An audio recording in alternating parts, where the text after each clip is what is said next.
So how many of you, by show of hands, have multiple email accounts? How many of you have multiple social networking profiles? How many of you have multiple phone numbers? And how many of you use more than one different messaging platform?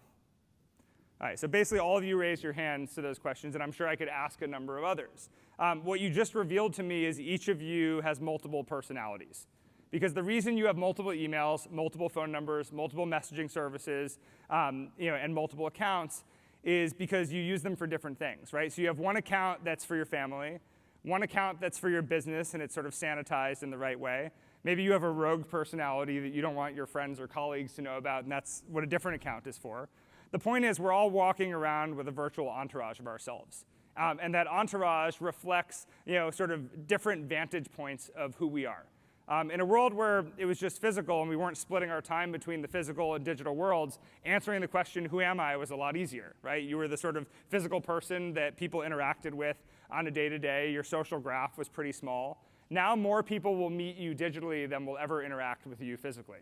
Now the good news for you is it means you're able to punch way above your weight in this world relative to the physical person you once were by being in more places at once. Right? So you can be active in one way on Tuesday, another place on Thursday. You can be active in 5 places on once, participating in lots of different conversations, et cetera. The problem with this is at a certain point, we end up tripping over our own virtual entourage. Now, if you think about this geopolitically, it's interesting. It means a country like Iran, which has 80 million physical people, online looks more like 1 billion people. And so the government has a hard time distinguishing between signal and noise, meaning what's 1,000 people who are really agitated looking like 1 million people, or what's actually 1 million people who are agitated. So it's the same thing with our lives. The more identities we proliferate, the more divergent those different identities are to each other, the more we end up exposing ourselves in the world. So connect this proliferation of our identities to some of the things that I was talking about before, and you end up with what I would describe as a health problem. So if I asked all of you, are you healthy? You would say, I go to the gym, I take vitamins, I look good, all these sort of nice things. But I would argue that so long as you're splitting your time between the physical and the digital world, we all have a serious health problem. Because how healthy we are is an aggregate of our physical and our digital well-being.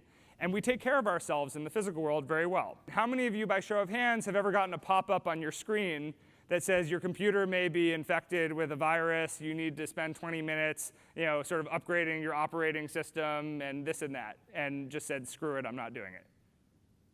Oh, come on, all of you, right? I work at a tech company, and I ignore those things half the time.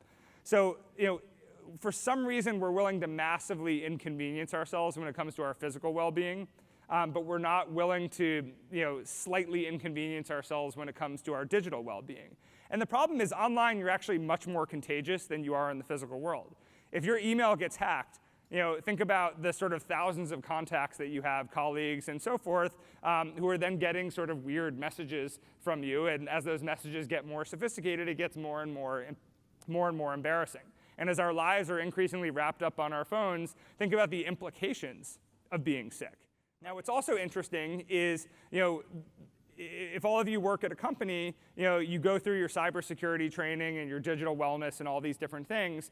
The threat to you is not you, who are presumably taking certain precautions, using two-factor authentication, not using the same password.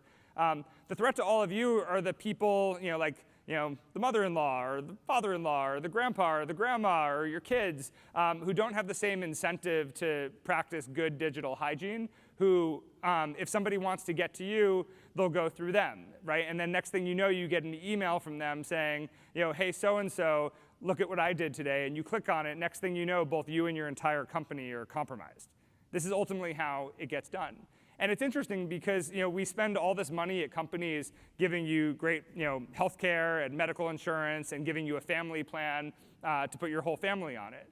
And the company actually derives no benefit other than your happiness from putting your family on a medical plan.